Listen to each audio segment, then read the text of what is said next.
when I write down an affirmation every day, that's something I probably would start writing down. Like, we can trust our thoughts. Yeah. And so that becomes the goal. Not how do I silence that thought, but how do I catch it and remind myself in the moment. I want to be able to catch it and remind myself in the moment that being a thought leader is worth the risk. Oh, okay. of not deflecting. It's worth the risk of not deflecting. Yeah. Because there is, to your point, that deflection, though it seems very nice. You know, like, no, me, you. Yeah. Seems super nice. But what's underneath that is now I don't have to be responsible for being right. I don't have to be responsible for, living up to my achievements or my accolades.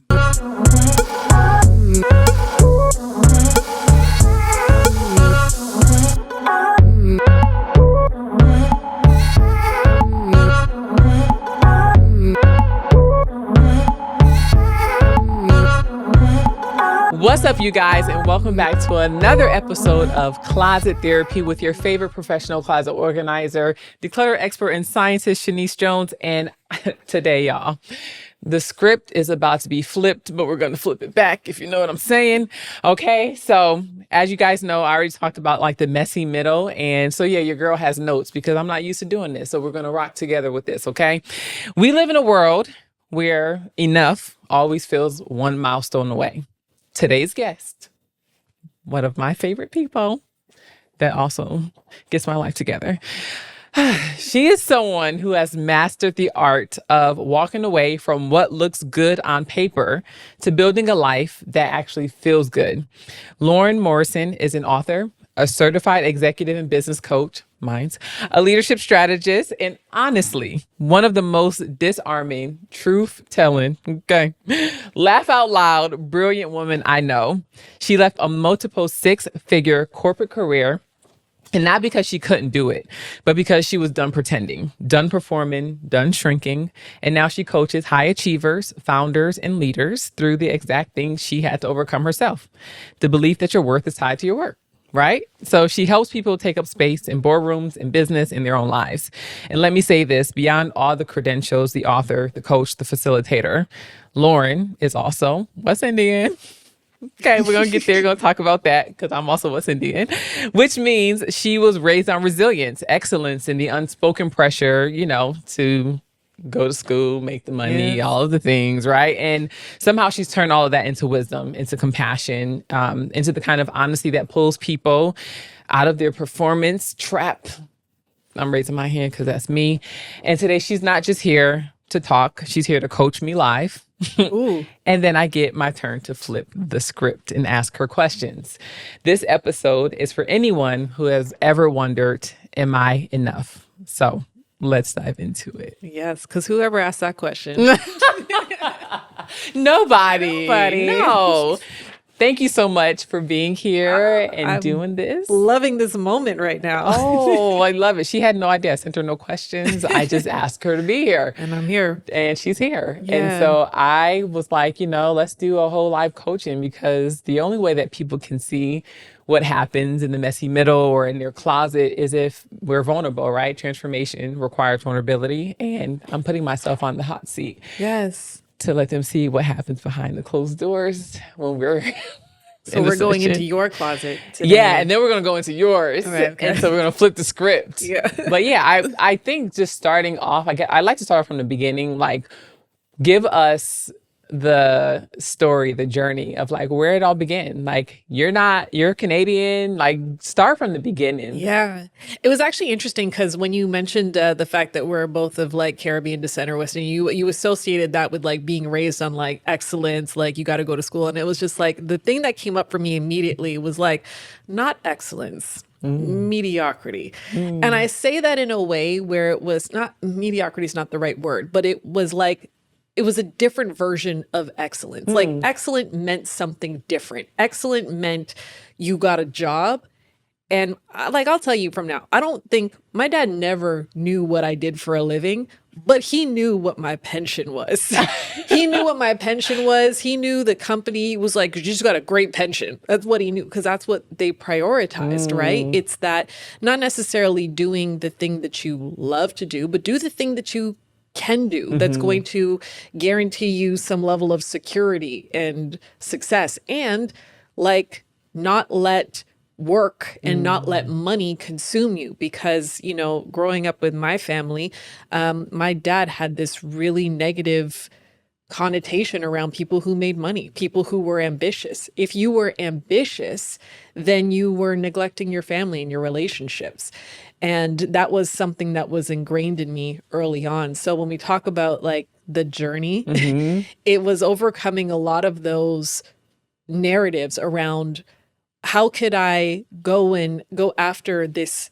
There's an itch inside of me that feels like I could be doing more, that I could be bringing something bigger to this world. But I've been told all my life that that requires a lot of sacrifice, and people will no longer love you. They'll no longer like you. And so that was, I think, getting to that point. So, you know, going to university, and I had a mom, on the other hand, who was just from a line of nurses. All the women in my family back from the West Indies, they were all nurses. And most of nursing is how people got their passage into, you know, Canada or into England, in my family's point. So my mom kind of gave us the other narrative. She's like, you could be anything in the world you want to be, but you will not be a nurse. Wow. That was her side giving us permission to like find something that lights you up and go after that. So this was her attempt at breaking that narrative. So kind of like growing up, battling between the two, and, you know, going to school and getting my degree, getting a job in corporate. I had an opportunity to potentially explore coming to LA to be in entertainment. But again, that scared me, because I was like, but I want to have a family and I can't do that. So did corporate life, you know, raised from entry level to executive in like 5 years, and was getting all these awards and accolades for what I was doing. But all the while, I never wanted to talk to anyone about what I did, because I never wanted people to view my brand as like what I did, because it didn't feel like who I was. Yeah. And that was the rub that I kept having, but also feeling guilty because I've checked off my parents' list. This is a very long-winded answer. No, it's a really good answer because it gives us insight into like the actual journey that got you to where you are now, where you actually, I mean, we met at, you know, an event, and immediately, like, I mean, your sister was there and she was talking so highly of you. And I'm like, I am going to actually reach out to you. And I'm sure you probably hear that all the time. Yeah. But for people to actually do it, like, I'm so happy that I did. Like, that literally was the best thing I think I had done for myself. And it was at the top of the year, too, to actually start the journey. So, and this, like, before we dive in, because I have questions for you, like, even based off what you just said, like, I want to dive deeper into your story and, like, things that you had to overcome, and, like, your closet, like, that's what I say. The closet is a place where we had those conversations with ourselves where, you know, we may never tell someone else. And so I kind of just want to do like a quick, you know, little segment of just kind of like how you have helped me change my life and push me out of the comfort zone. And you still, even as you're saying comfort zone, it looks like you're coming out of your skin. Literally, yes, because this is very uncomfortable. You know, you're speaking to the person who also knows like the insider parts that people have not gotten the chance to experience yet. And so the whole idea about being enough is something that I've always struggled with. And not thinking that I'm enough, or I think I have to go and get another degree, or I think I have to, I don't know, get these other accolades. And there's something that you told me to do, which is where I want to start this whole journey of us. Oh my God, I'm so nervous, y'all. Because she's going to do what she does. But remember, you told me about my degree. Yes. About me being in science and being a scientist. And you actually asked me, she flipped the script on me, and she does this thing that you do this thing that I don't even know you're doing it until after you've done it. And you're like, so yeah, in your closet, where is your degree? Yeah. And guys, my degree was sitting inside of a safe inside of my closet, like at the bottom of the safe in my closet. And she's like, why don't you have it out? Like, why aren't you showing and displaying this? Why aren't you talking about it on social media? And so she had me pull it out and put it on a shelf that I have to look at when I leave my house, when I get up in the morning, when I come back home, is sitting there. And I don't know why I was afraid to do it. So I think my question for you is like, as someone who's struggling with being enough, like, how did you realize that you were enough? Like, how do we do that for ourselves? Can I tell you about this like trick that I use? Like just even the concept of enough, as you mentioned before, it's a moving target. Well, let's take your situation, for example. You have these goals for yourself. What are those? Oh, y'all, here we go. The goals, and I'm saying this live, is to be a thought leader in the space of my industry, to actually bridge the gap between science, neuroscience, organization, like this world that seems so divided, and like bringing it together. And also building a brand that I can leave behind in the earth, like, and just being that person, that spokesperson, and helping people dive deeper than what they see the closet as, like changing perspectives. And what are some of those like, I'm not enough, ... sentences for you when it comes to that goal? I'm not enough because my research wasn't done in a laboratory like years after. It was more translational research. And so not having the PhD behind my name makes me feel invalid, or as, what do they call them sometimes when you feel like you're not, why is that word leaving me? Oh my gosh, what is the word? I can't find the word when you feel an imposter. Like you're an imposter in the space, that you're sitting in, but that you know what you're talking about. I'm not enough because I'm not, I haven't gotten married. I don't have this $1 million brand. Like all of those things come up when you're trying to balance like what you see on Instagram and what is celebrated versus what you actually carry and value. And when you think about those not enough statements, like what is that when you acknowledge that you're not enough in those areas, what does that do for you next? Like what is the resulting action or inaction? I shrink. I don't end up taking any action, or if I do it in a subtle way that ignores all of the actual facts, right? Like you are a scientist, you studied, you researched, you have the degree, but you don't have the level of degree. Like, so it makes me not really talk about something that I know because I wonder what people are going to think about me, or are they going to say, well, she don't have PhD at the end of her name, or, those things. So I end up spending or wasting time applying for a PhD program, taking more classes, wasting time on a mission that I'm already validated in, I think. Here I go with the I think. Well, what was the I think just now?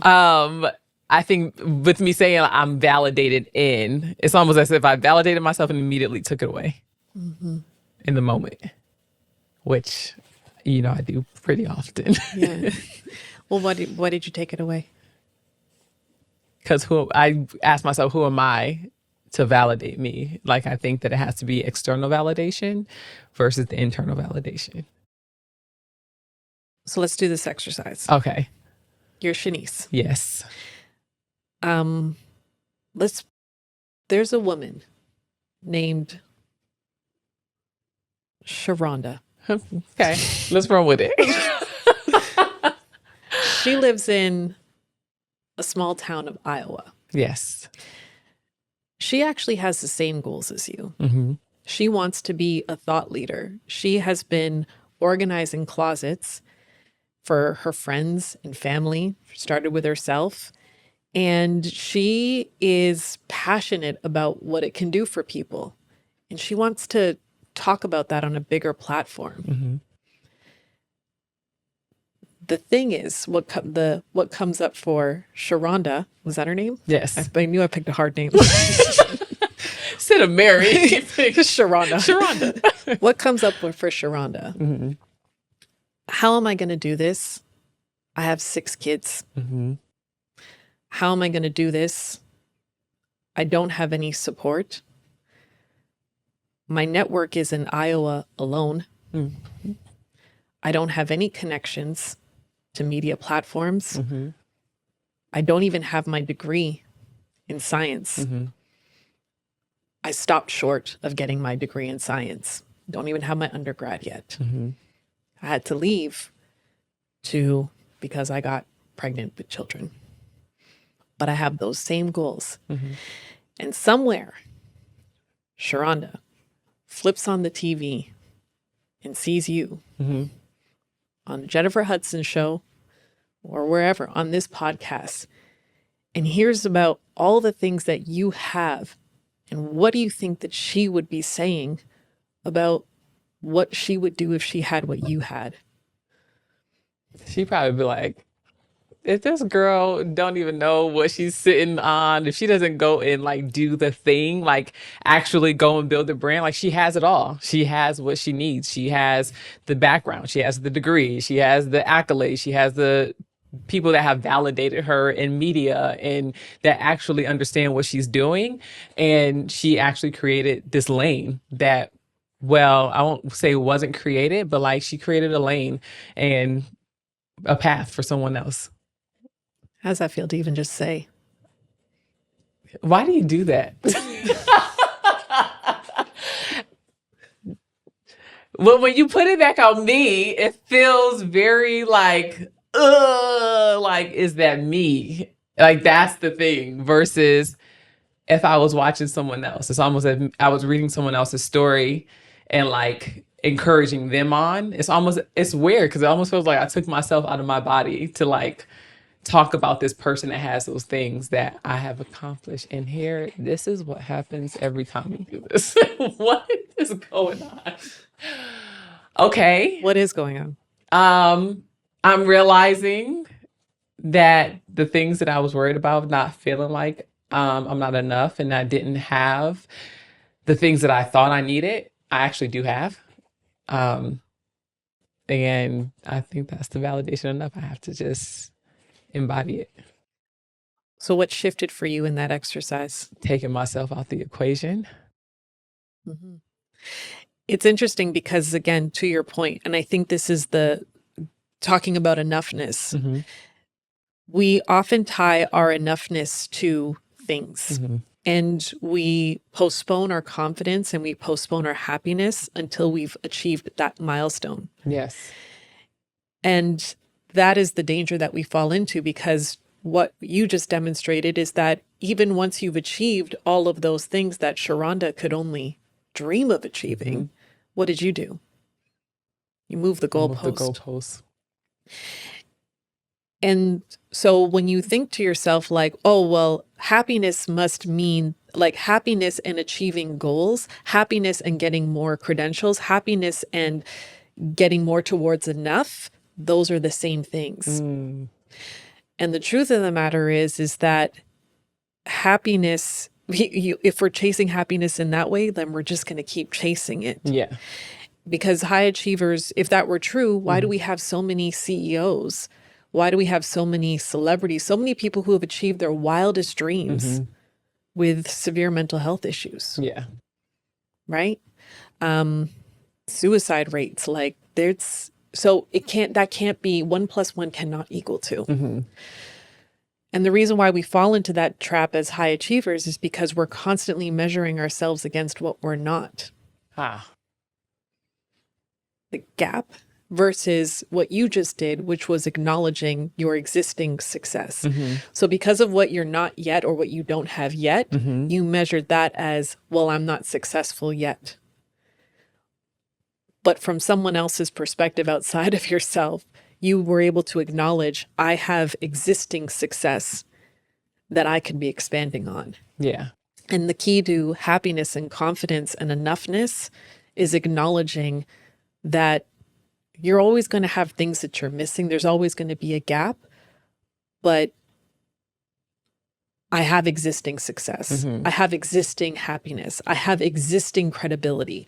I have existing authority. And now the next step is just to expand on that.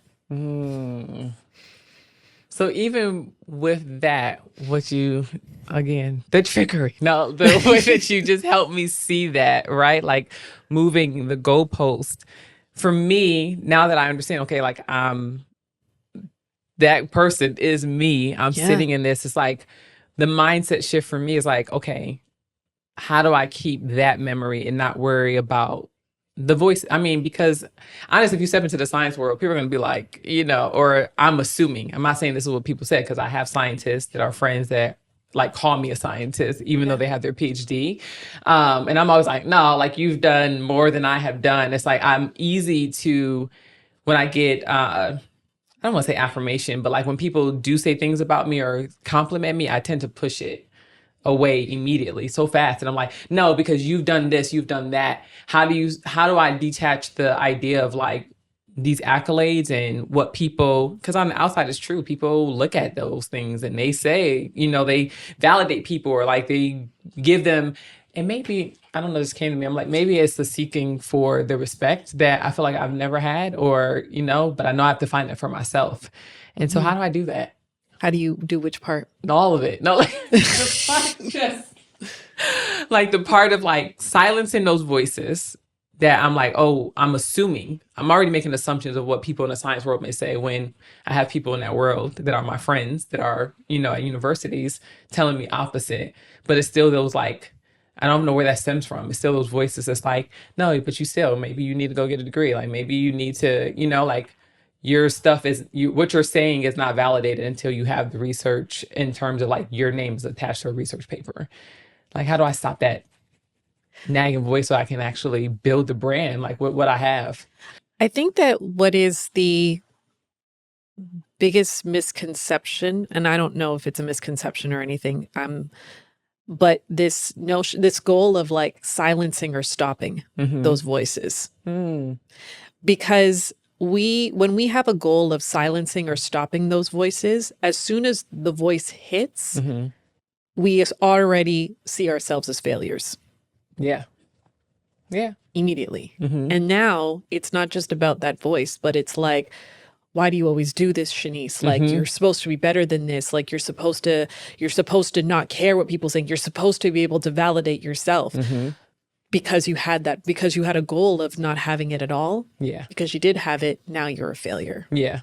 I'll pause there. What's coming up for you? I'm saying because I think that is what happens. Yeah. It's like the moment that it's almost like the way that I can use it is like someone who may have stopped smoking. Yeah. And they stopped smoking for a long time and they've kind of like built this, matter of fact, let me back that up. I'll use my own journey of like when you're on this weight loss thing or not that, or diet. It's like, I've been doing so good for 10 days. And then you eat that piece of chocolate that they put on your pillow at the hotel. Yeah. Right. And it's like, oh, now I got to start over. Oh, I did this. Like, it's just like this whole cascade of like this dread and this downfall and like, oh, I failed and I've done this thing. So you saying that, I'm like, oh, like I can kind of see how that kind of delays the progress that you're moving forward instead of saying like, whoops, hit a bump in the road and keep moving forward. The way that you're explaining it is like, that's how I'm rephrasing it. But I think for me, it's just like, like I see like what I'm doing, like stop making that the goal. Yeah. Well, because what if the goal shifted from how do I silence that voice to how do I get better at the moment of catching it and responding differently? Okay. What would shift then? It would just be an acknowledgement and awareness. And I always tell people when you become more aware of what you're doing, it's easier for you to change the habit. Yeah. And so that's what will happen. And part of acknowledging something is to acknowledge why it's there. Because when you think of the word acknowledgement, what do you kind of think of? Like you're making it known. Like you're like, I see it. I see you. Like this is here. Like you're validating it in essence. Yeah. So when we acknowledge it, it's not just about like, oh, okay, I see you. Let me move on. But it's more about, I see you and I see what you're trying to do. So when someone gives you a compliment about and calls you a scientist and your instinct, that voice comes up that says, tell them that they're better than you. Acknowledge that they're better than you. what is that voice protecting you from? Like, what is it trying to protect? 'Cause that's our main goal is survival. Yes.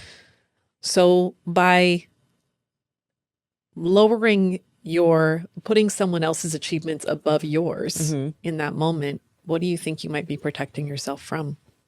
The first thing that came up for me is being responsible for what I say.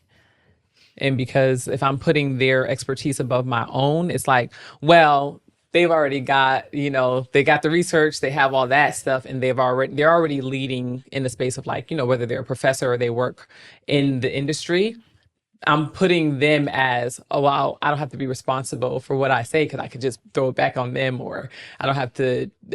I think it's protecting myself from the responsibility but yet I want to be a thought leader, right? So that's kind of like, what, two sides, right? And so, and trusting my voice, trusting that what I'm saying is good enough, even though they are validating me.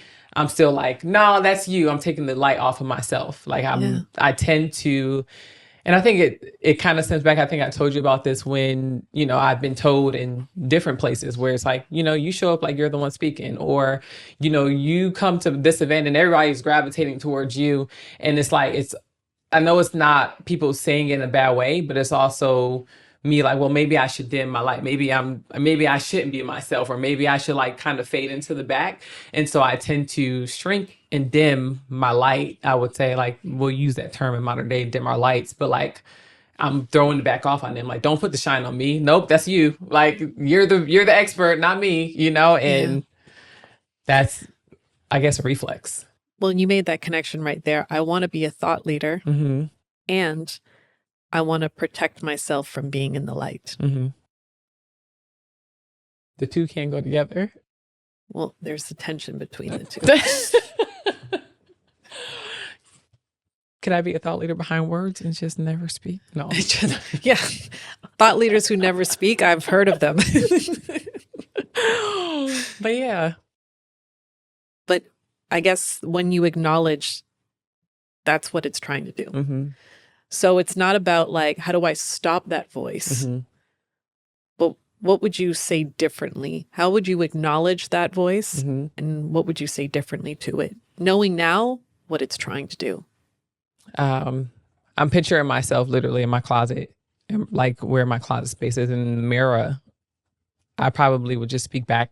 I probably would not, but what I will do moving forward, and be honest, is like speak back to that thought now that I'm aware of what it's trying to do in terms of protecting me.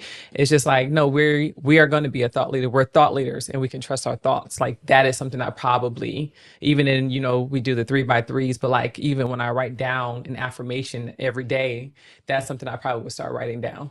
Like we can trust our thoughts. Yeah. And so that becomes the goal. Not how do I silence that thought, but how do I catch it and remind myself in the moment? I want to be able to catch it and remind myself in the moment that being a thought leader is worth the risk. Oh, okay. of not deflecting. It's worth the risk of not deflecting. Yeah.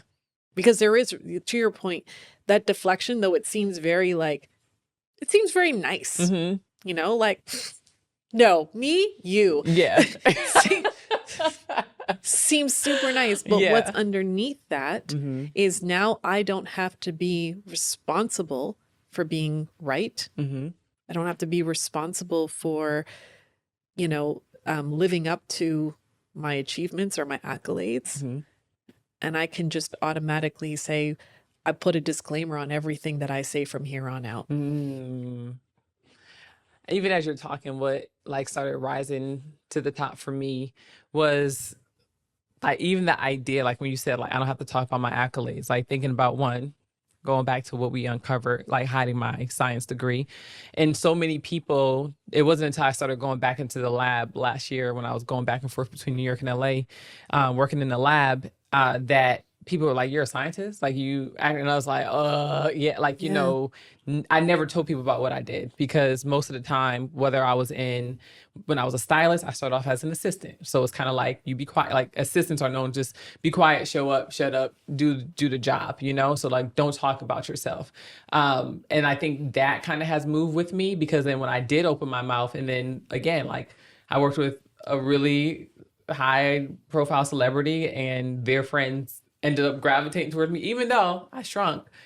I don't want your friend. I don't want my friends to be your like friends with my assistant. And I'm like, I did nothing, So like for me, that also I'm just plays very on me. charismatic. Yeah, like literally, I'll be like, oh, like nice, and just just being myself. What is natural to me that I would get scrutiny for, and so I think that was what made me also like, oh, okay, like let me just deflect. No, like no, I'm nothing. Like I'm just Shaniece. Like that's when I started saying like, yeah, I'm not a scientist. Oh yeah, no, like I used to be an assistant. No, yeah, I worked in finance, but like yeah, no, it's just nothing.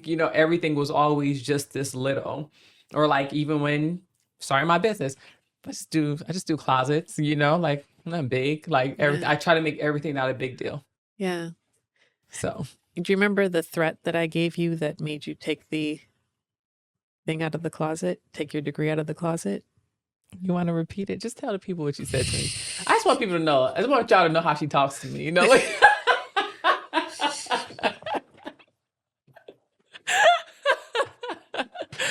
what'd you say to me? Huh? I remember this moment. Am I allowed to break confidentiality? Absolutely. We're here. Yeah. Going back to what you said. Because when you first came to me, you said, my goal is I don't want to be just the closet girl. But yet when you speak to people, I just do closets. I just do closets. And it was interesting because when I first met you, I remember you said, I'm a scientist. And I was expecting you to tell me about something you did in the science field. And you're like, I organize closets. And I was like, how did those things come together?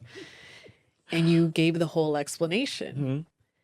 And then you were but then when it came down to like your content or your structure of your business, the science part was always in the closet. And so I said, okay, so then your brand is no longer closet therapy. It's just closet. If you're not going to acknowledge the science portion of your credential, of your experiences, then don't acknowledge the science portion in your brand. You just get to be closets. And she said she's taking it away from me. I did take it away. And she's only going to give it back to me when I actually start acknowledging that part.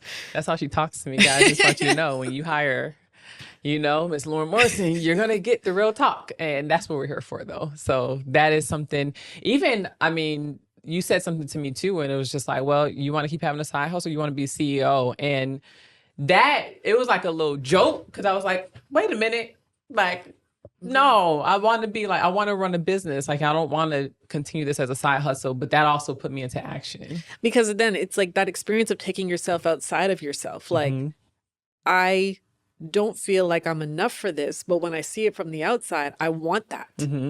It's not acceptable that I don't have that. Yeah. But I need to remove myself from myself to be able to see like, no, I absolutely own closet therapy in its entirety because I have the degree. Yeah. It's in my closet, but I earned it. Yeah. I have the accolades. I have the public recognition. I have the client success stories. I've got the testimonials. I have so many things that Sharonda doesn't have. Yes, Sharonda. Here we go. Here goes Sharonda. Yeah. I'm really sorry, Sharonda, if you're listening to this. I actually have a cousin named Sharonda in Sacramento. Yeah, but yes. Yeah, and also like, even when you're saying like, I have these things, it's almost like bringing back into the science part. It's like, I remember the smell of like dissecting sheep brains, and like I can almost, as if I'm smelling it now, I'm like, ugh, like, but like microbiology, all the things that I had to. And it's so funny because it was in school when they told us like the science courses for pre-med, which was my lane where I thought I was heading towards, like they would say those are the classes that make or break us. And the fact that I even went in with the mindset like, oh, you think this is going to make me fail? I'm definitely going, I'm not listening. Yeah. Somehow or another, I was like, I'm not listening to that. Yeah. I'm going to pass these classes. Yeah. Even though, guys, I didn't go forward with medical school. All my friends are like doctors and stuff now. But like, for me, like the full circle moment where all of this came together was through this journey of the closet. So. And now you get to embrace both parts of it. Yeah. So would you say like that whole idea of like, oh, I'm not enough? Do you think that's like you think that's just me trying to put up like I don't feel enough, or like I don't want to say facade, but like this is the story that I keep telling myself to make me not have to. I guess enough to what, you know what I mean? Like, I think that, yeah, like, I don't know sometimes what we put like, because sometimes we're not enough and we're not willing to do enough. So I think that it's a really great question, or really, it's still a useful thought to be like, am I enough? I don't want to banish that thought, because you're not always going to be enough for everything. I'm writing a book right now. Yes. Okay. I'm gonna dive into that. And I'm not these are facts. Yeah. I am not enough of a persona to have a great shot at the New York Times bestsellers list. And I do not want to put in enough risk and exposure to get there. So we can say, I'm not enough to be a New York Times bestseller today, but I'm enough to start myself on that journey. I'm enough to start. Yes. And I think that when people think about the not enoughness, they associate it with like the end goal. Yes. Which stops them from acknowledging I'm enough to start. Yeah. So that's what I think about when I think about not enough. Is it is a good check. Same thing with imposter syndrome. Imposter syndrome, because there are a few people in this world I think could use some imposter syndrome. The people that are could just use a little, just a couple drops of self-doubt, you know, a couple drops of maybe I don't belong here. Yes. You know what I mean? I think they're healthy conversations to have with ourselves, because like, I don't want to be delusional and pretend like I don't have any gaps. Yeah. But I don't want to also stop my journey before it even starts, because I'm not where I don't have enough to be where I want to be in 5 years. Yeah. But I'm enough to start. That's so good. Dang, that's sitting with me. It's like I'm enough to start and not to stop the conversation of enough. Because I think that doesn't just show up for me. It doesn't just show up in business. It also shows up sometimes in romantic relationships, because, you know, there's like when you're dating someone that's uber successful. Yeah. And it's like, well, I have a great character and I have all these other things, like, you know, being from the Caribbean, or like my family from the Caribbean. Like, I believe that I know how to treat a man well, right? Like I was taught that, you know, or how to serve, you know, and sometimes the not enough is like, well, they make a lot of money. I'm not in that industry. I don't, you know, like, what can I bring to the table? Like, so sometimes I find myself sometimes overdoing it in that sense of like, okay, what can I buy? Like, let me just show that, like, or I never ask for help, or I'll never ask like, can you help, or can you do this for me, or can you buy me this? You don't ask for potentially that person's position on what enough is, because you're trying to measure yourself. Am I enough for him? But neither one of us has defined what enough is. Right? Wow. Okay. So for him, because, you know, you might be thinking, and when I got with my husband, I understand too, huge wage gap. I think I was young, $17 an hour. This guy was like already in the 200Ks. I was like, I'll pay for Swiss Chalet. It's fine. I need to balance it out. I got Chinese food today. Yeah, right? Like, I got this. I will work extra shifts at the bakery. But it's that, and I think that when it comes to enough, that is the trap that we fall into, is that we don't define enough for ourselves when it comes to our own goals. And when it comes to other people, we don't ask them what enough looks like for them. Oh, wow. So we're constantly chasing this imaginary goalpost that just keeps moving. And so, yeah, I think that if we had more conversations like, what is enough in this relationship for you, you might find that most of the stuff that you're concerned about, they're not. Or they might actually expose some real gaps that you have, that you as a unit have, you as an individual have. And I want to stress that, like, I think that social media, it's just so much like, you are enough. Yeah. You are a queen. You know, you are enough. Just you were never too much. Like, I get all that. And that's great.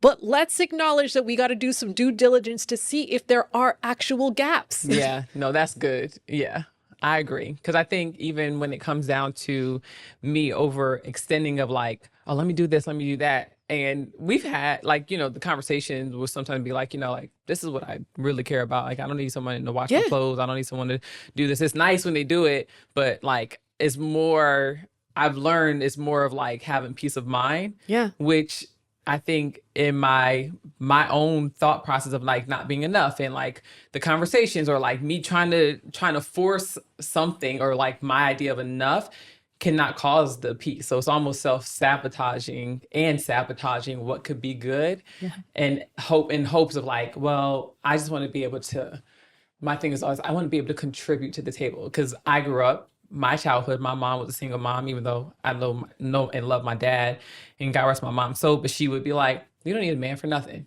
Mm-hmm.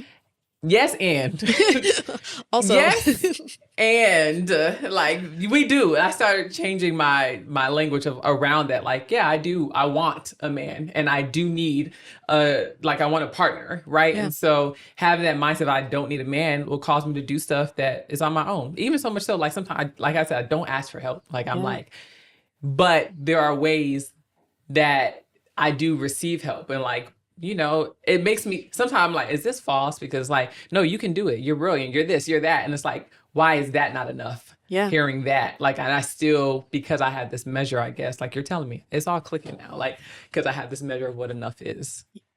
Well, do you like again, articulating it for yourself to say, I am enough when I know that I have achieved enough when, and looking at it as like, and I do this, and this is why I use the 3x3 practice in productivity, is because even as an entrepreneur or as anybody, there's that feeling of like, I did so much and it's still not enough. I still don't feel like I've done enough today.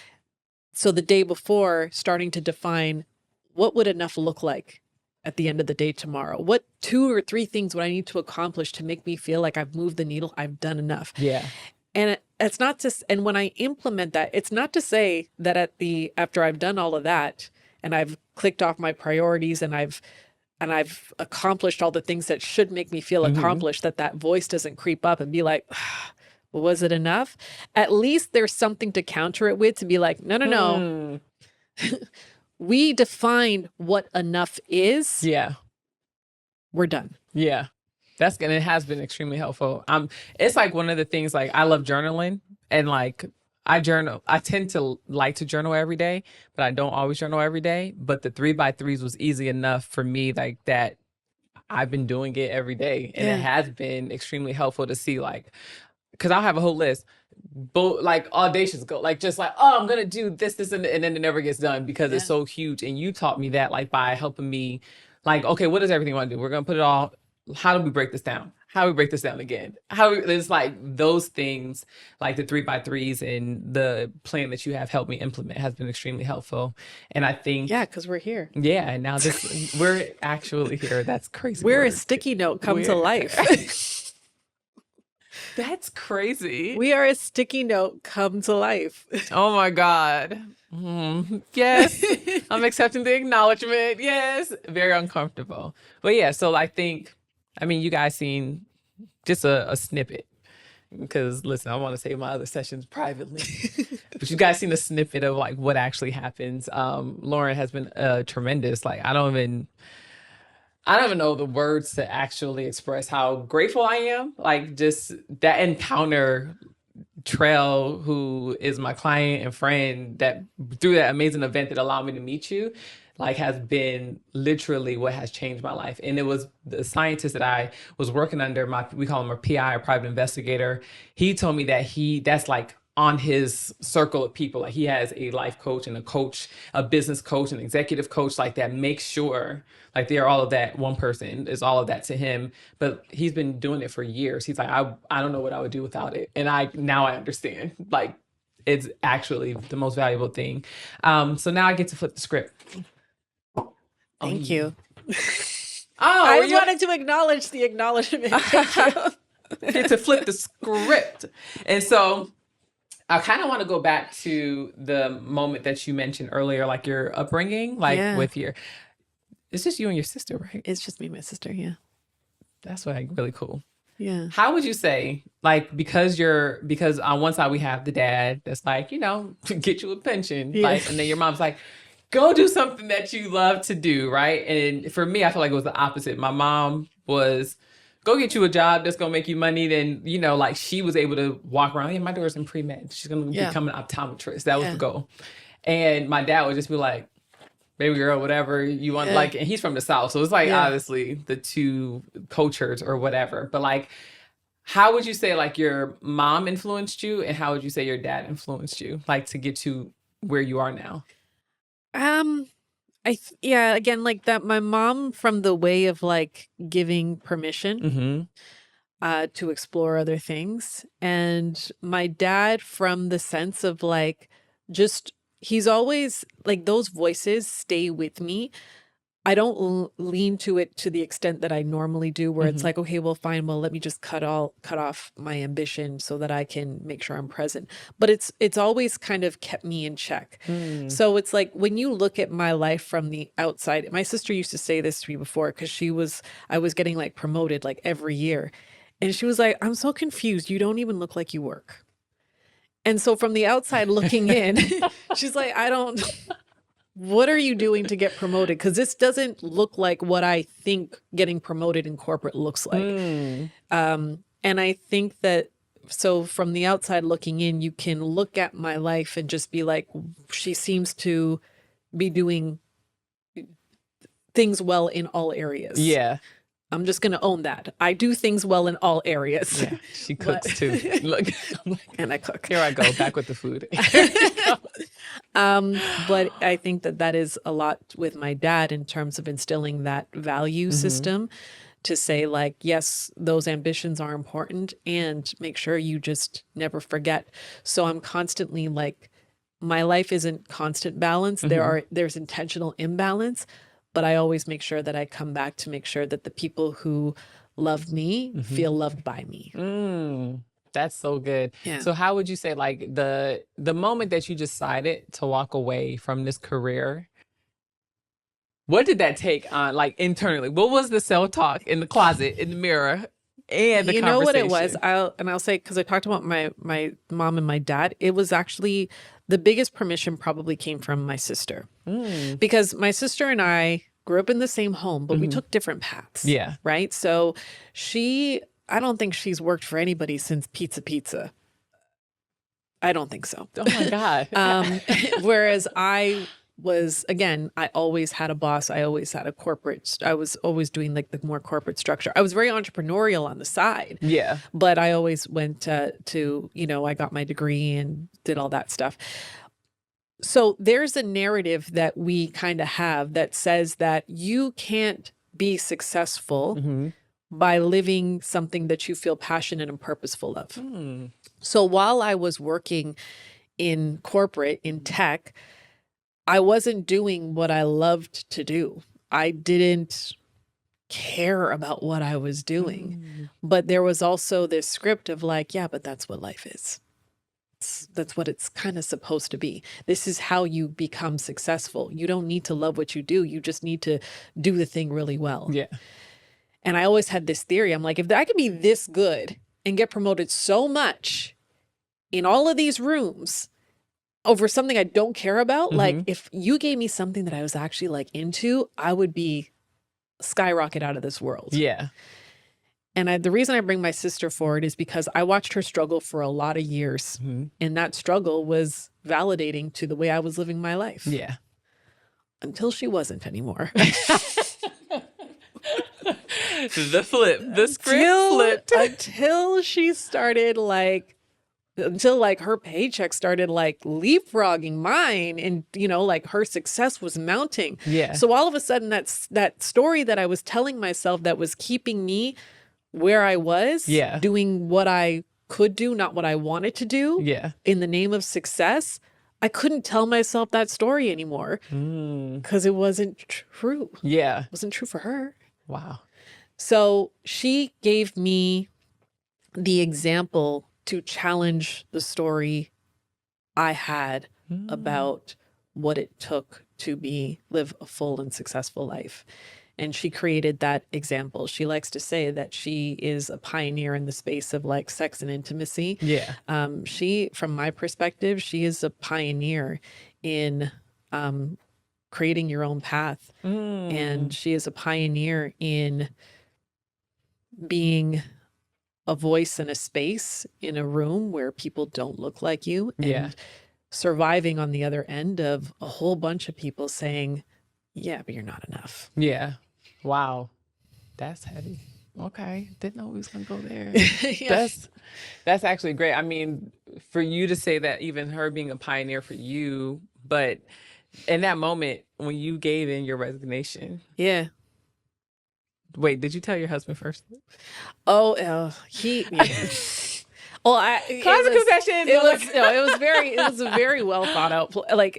It was all planned. Yeah. There was never gonna. I can assure you, I didn't like give him my resignation on the heels of a bad meeting and being like, I'm done. Yeah. No, here's where it started. And kind of going back to that story is, so in 2020, I remember I had a conversation with my executive coach just like the day after COVID shutdown hit.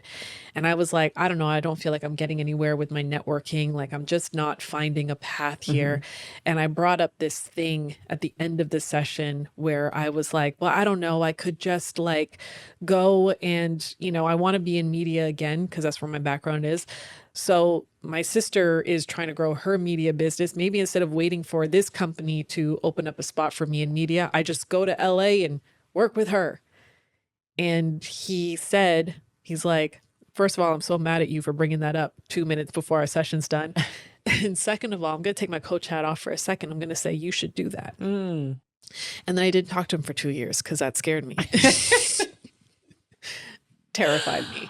So it was kind of this seed that was planted. And I think what ended up happening was in 2020, my sister was having a baby.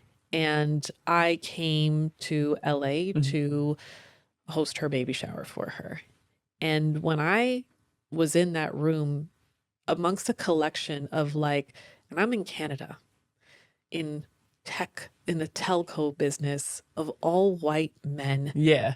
That's what success looks like. When I came to LA and I see all this people in this room of highly successful people who look like me. Yeah. I was like, what is this place? What? And all these people who are driving passion-led or purpose-led, you know what I mean? They're carved their own path. So I was like, so again, that story that you're telling yourself, you're like, there's just too much evidence. And I didn't know what to make of it, but all I knew was I was like, I need more of that energy. And so when my husband came out and we spent some time here helping my sister with the baby, he was like, it's sunny here all the time. Why don't we live here? And then I was like, well, what would it take to just start asking questions? Yeah. I'm like, if we start the process now, maybe in 2 years, we can make the move. Because there's no way it's that easy. And then every question we asked that I was hoping would be a no was a yes. So that 2-year timeline became 6 months. Oh, wow. So I was terrified. And you're not just moving you and your husband. I didn't even want to give my resignation. Let me tell you that I don't want to give my resignation. I was finding ways for them to keep me employed. I told them I can just be in the background. I was so scared because I'm disrupting I've got to set career. If I would have stayed, I could have been a VP. Yeah. In 2-3 years. I knew what life would look like, and I'm just going to disrupt all of that for unknown. Yeah. I don't know. Just, do you want to? My husband, he got scared too. He was like, just let's get 2 cars in the driveway, Lauren. And then you can pursue whatever business you want. So then you end up making the leap. I ended up making the leap, but it came faster than I was ready for. And I was scared.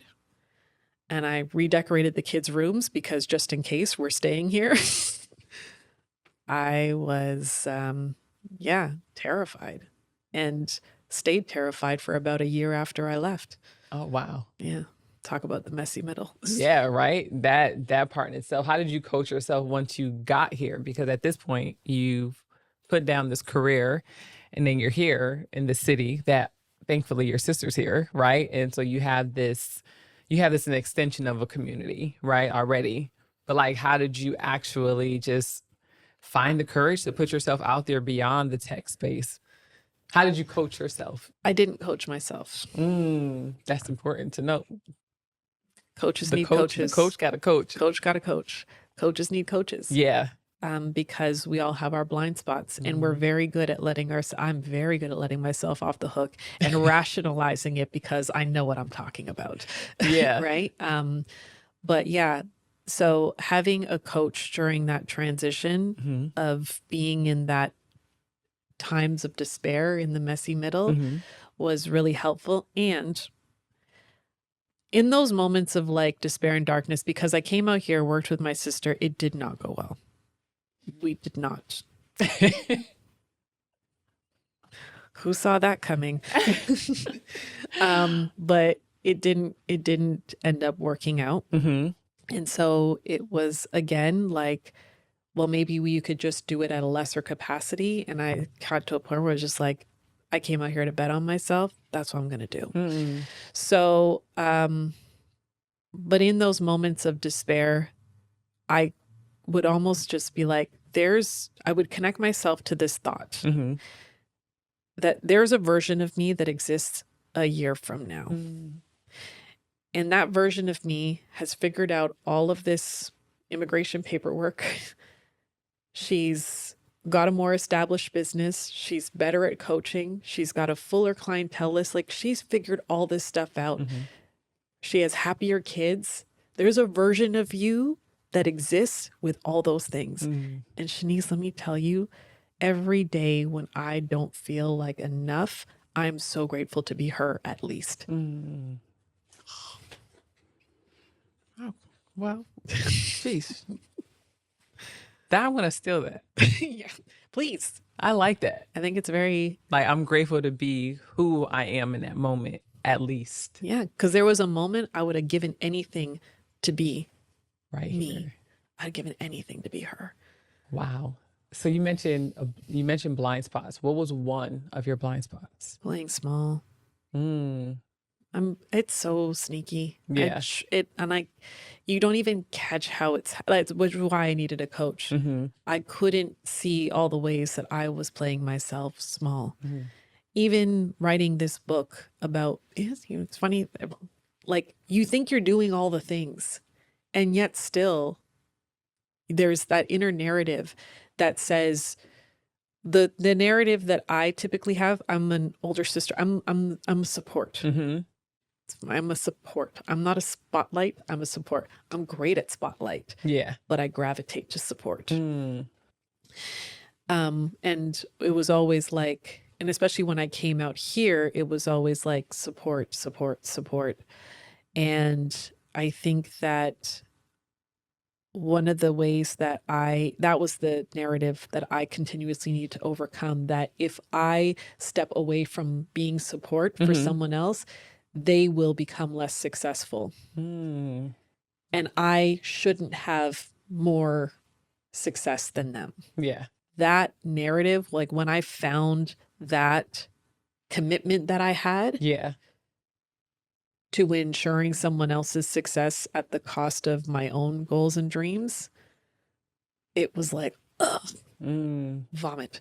Yeah. But it's that thing that I keep catching in myself, that every time, because as you go and you do more and bigger things, it still finds a way to, because that's how it knows to protect you. Yeah. So it still finds, oh, you're doing something new now? Let's come back. Let's come back. And trying to take me back. Trying to take me back. And I think that's the other part that people get frustrated on, was because they get over a narrative, like, you deal with that voice of like, I'm not enough. And then for a while, you don't hear it as much anymore, and you're cool and you're like, amazing, look at me. And then someone offers you an opportunity that's to the next level, and you're like, that same stuff comes back, and you're just like, oh, yeah, I'm supposed to be over this. I dealt with this. I went to therapy. I had coaching. Again, giving ourselves that failure mark, Mm-hmm. but it's because that's your protection mechanism. Yeah. It's built in there. No, that's facts. How are you able to turn off the coaching part of you when you're parenting? I actually try not. Like, I'm actually.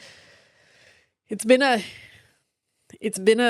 bit of a flex. I would say that learning how to coach has made me an exponentially better parent. So I incorporate coaching, not to the point where it's like you're going to feel like I'm coaching you. I'm Yeah. getting better at that because their radars go up. They're like, I don't want this conversation. But it's like even just asking more questions it's not necessarily I'm not coaching my kids, but I'm leading with more curiosity versus judgment, which has been I'm so grateful. Shaniece, like so grateful, because when we moved here, my son went through a really dark time. And it would have been so much easier for me to default to, what are you stressed about? What are you depressed about? What do you have to be stressed about? Like, we don't crumble in the face of adversity. We rise, we overcome. Yeah. Get it together. Yeah. That's easy. But it's not impactful. Yeah. It doesn't change behavior.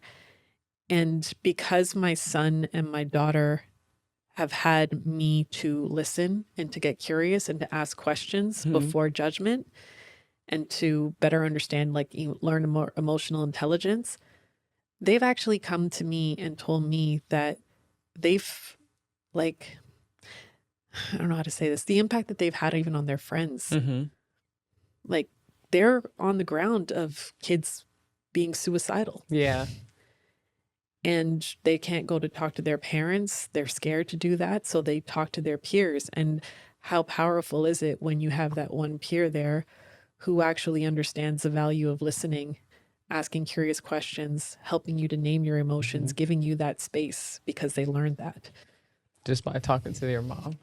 By experiencing it with their mom. That's phenomenal. I mean, I see like when you post them, I'm like, oh my gosh, they look so much fun. Like you always have so much fun with them, especially your daughter.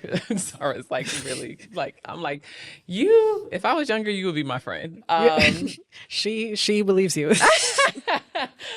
So if enough was a room, what would that room look and feel like? Oh, if enough was a room, what would that room feel like and look like? I think the word that comes to mind in terms of what it would feel like would be peaceful. Feel peaceful. Wouldn't be noisy. I think it would be, what would it look like? I don't think it would have a roof. Because I think that there would be, again, there's the space that you're in is beautiful and you can see where there's more. Oh, I want to go sit in that room right now, actually. It looks like this. Wow, I like that. Take the roof off. Yeah. Okay, so before we get into, there's two segments that I'm going to ask your help on. It's the Closet RX, which is the closet prescription, in essence of what we're talking about, and then Closet Confessions, where we're going to dig a little bit deeper. But I do want to ask you, even in regards to enough, like you mentioned earlier that your husband was making money and you was making $17 an hour. How did you, for yourself, like how did you like look past that? Like what was it that allowed you to feel comfortable in that space of like, yeah, he makes more money? I paid for as much as I could. I literally paid for as much as I could. Like I gathered all my coins. I took him on a trip to Vegas for his birthday. And at the time too, he was going through a bit of a life transition as well. So there were other things that I could offer in terms of like family support and all that kind of stuff. So, yeah. And then I asked for a raise to close that gap. Period. A new position. But yeah, I think it was, and again, because you mentioned like growing up in the West Indies, there's that narrative of like, you don't rely on men for anything. So that fear of like, someone making more money than me and believing that they have power and dominance over me because of that was like real. Yeah. So I would constantly just try to Keep pushing for just be that. like, no, I got this. No, I got this. We're not going to this restaurant. We're going to this restaurant. I wouldn't let him buy me things. Like, I remember he took me to the mall and he was like, just trying these glasses, $300 Gucci glasses. I'm like, I'm going to lose these in 14 seconds. Don't. So I wouldn't let him, I would let him do some, but Yeah. not enough to where it made me feel uncomfortable. So I won't necessarily say like, I was like, he makes more money than me. I'm cool with it. Yeah. It was more like, this is making me uncomfortable. Yeah.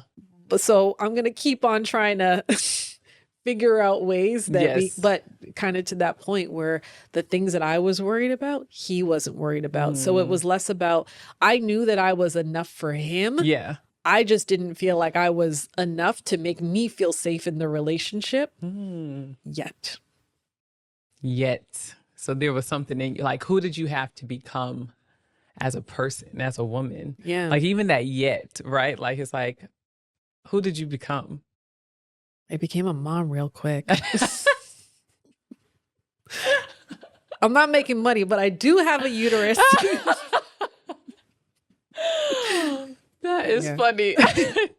Yeah, I got pregnant really quickly. We were about 8 months in and I got pregnant. And so I think that accelerated our timeline where it's like now it accelerated us from being like two separate people to like Yeah. needing to come together now. Yeah. Because now we're having this baby together and we need to go buy a house together and it's together. Everything was together. Yeah. Wow. Okay. So if I opened your closet, Yeah. who would it say that you are? You'd see a lot of hoodies. You'd see a lot. AKA, she's a gangster. Yeah. Let's see how she talked to me, right? You'd see a lot of hoodies. I thought about this because you would see a lot of hoodies with a lot of like merch hoodies. Yeah. So like people's companies, because every time people start a company, they always have a hoodie. Yes, that is true. So I would buy all your hoodies. I'll buy all your merch. Don't y'all send her no links to her DM, okay? Because I'm eventually gonna get her closet and clean all those hoodies out. Yo, I've got hats, like, you know what I mean? Like I've got things. So I think that from that you would see that I am a supporter of other people's dreams, that I believe in supporting other people. You will see that I have a Louis Vuitton bag that is crushed and wildly disrespected. And I think Yeah, that just made my heart drop. Right? I ain't even gonna hold you. I was like, wait a minute, hold on. wildly disrespected. And I would think that you would see that as much as I would aspire to be one of those people who like loves that stuff, I Yeah. do aspire to be that person. I don't have it in me yet. And I think that you would see, wow, for a girl, she doesn't have any shoes. Because she likes workout. You would just be kicks. like, I think you go in and be like, this is a practical human being. Okay. Oh, I you like would just that. see she's a practical human being. And you would also notice, they were like, because we have a his and hers closet, Yeah. you'd be like, why does she have the smaller one? I was gonna ask you that. I was like, is your husband more of like that, like fashion and Yeah. like the shoes? And Yeah. he's also Jamaican. Yeah, he's a shiny penny. Yeah, I'm like, okay, copy. He's a shiny penny. I love that. Okay, so the Closet RX is the question I'm going to ask you that you can help the listeners and the audience is, can you let us know 3 ways that we can know that we're enough and how to live like it? How to know you're enough. Actually do your homework on what, depending on the thing that you are trying to be enough for, what does enough look like? Yeah. And if it's not defined for you because it's internal, define it for yourself. And then like, actually, it's okay to not be where you want to be. That's okay. That's what growing is supposed to be. But give yourself the permission to be enough to start. Yeah. Maybe not enough for what you're going to be, but it's like, just be enough to start. Imagine that you have a doppelganger in another part of the world who has less than you or different than you, and how they see yourself, how they would view you. and take advantage of the opportunities the way that you know that they would if they were in your shoes. Oh, come on, man. This is not supposed to be the coaching part. See what you did there. That's fine. Okay. I don't know if that was 3. That Well- could have been like 2 mixed in 3. Yeah, that's fine. It's like Yeah. they're powerful. That's all that matters. Okay. And then this section is what I love the most, and it's the closet confession. Yes. Dun, dun, dun. Okay. So, what item in your closet holds the most cultural history for you and why? I have a old Caravana costume, Really? Toronto Carnival. I like low key want to see it. But okay. Yeah, I dress babies in it every now and again, but I just have a bra left over from Carnival. It's the only one I have, and yeah, I think that for me is the tie to like something that I just feel very culturally connected to. Growing up, not only like I'm first generation Canadian. And when all of my friends, because I was in a predominantly white area growing up. So while all my friends were doing like modern and jazz and tap and stuff like that, like I was in the Scarborough Caribbean Youth Dance Ensemble. Love it. And so like, yeah, just Caribbean culture, soca music has always been such a big part of me. I would just like sit alone with those CDs. Yeah. So I think that for me would be what it is. And it's something that now I get to, unfortunately, my children have no care for. It's not something that I'm passing down by any means, but it's something that I can continue to celebrate in new and expansive ways. I love that. And I get to experience Carnival with her. Yes! So excited. I've never been to Carnival. And as someone who wants to tie to her, connect to her culture, I'm excited. But I just hope they don't put me in no strings because, they wore strings last time. And your mom actually was like in the outfit too, right? Like Yeah. that. I think that's so dope. Yeah. Like, I love that. I cannot wait. Yeah, I'm excited. exactly. If your childhood closet could talk, what truth would it tell about who you felt you had to be? Interesting. My childhood closet, the thing that's coming to mind when I think about my childhood closet, I had one poster in my room and it was on my closet and it was of Lauryn Hill. Ooh. And I'm like, what does that tell me that I have? The other thing that I think about my closet was like the top shelf was labeled with all the days. So Really? I labeled it to say like, what was the clothes that I needed to have. And I went to school with a uniform. So that makes no sense. It's the same outfit every day. But I think it would have told me that I needed to be thoughtful, organized.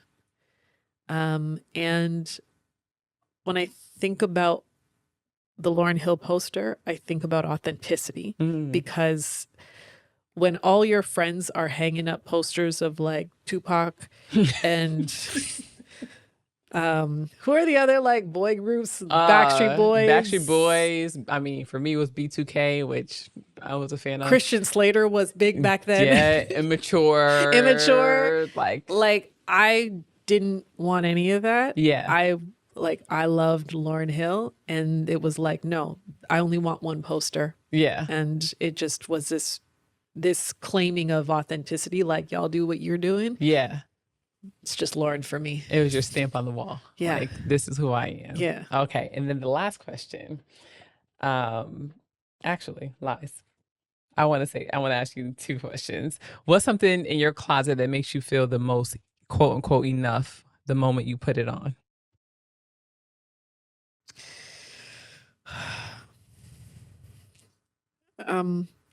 I have these jogging pants from Essentials. They're homecoming edition. And that for me, like they're jogging pants. Yeah. But they were expensive.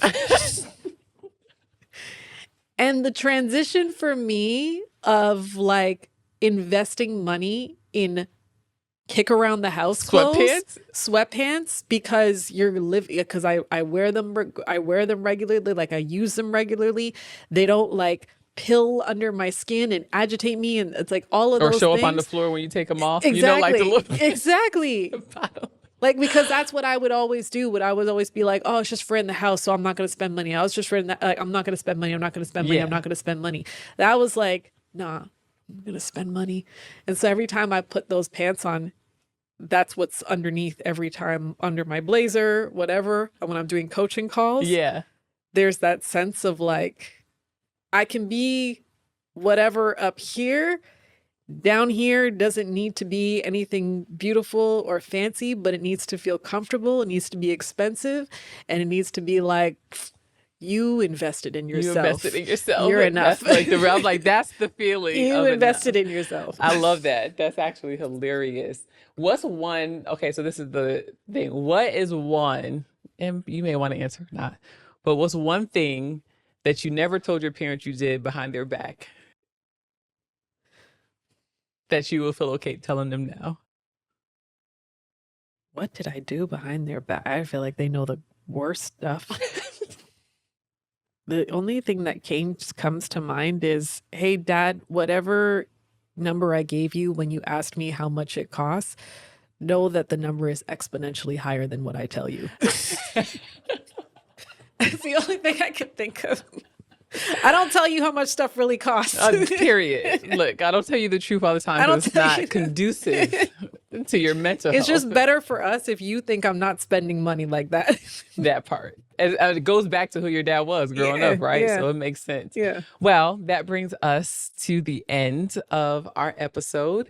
Where can people find you? How can we support you? Since you're normally the supporter, now it's time for us to give back. Yeah, give back. Give back. Well, if you just want to follow me from a day-to-day, inspiration or, content, wisdom gems, etc., the best place to follow me is on Instagram, at Coach Lauren Morrison. LinkedIn also, I have a presence there. If you're interested in learning more about working with me, you can go to my website, www.beintheroomcoaching.com. And if you're interested in pre-ordering, or actually probably even ordering when this comes out, if you're actually interested in ordering my book, Be in the Room, How to Stop Shrinking and Start Leading with Purpose, you can find that on Amazon. Actually, I'm going to drop all those links in the bottom of the description. And it's not if you feel you guys should support. Yeah. Okay. Yeah. Because she's a major supporter. Yeah. She gives back. Like, why wouldn't you feel compelled after all this? Yeah. Man, that's right. Yeah. And- I am enough. Yeah. And period.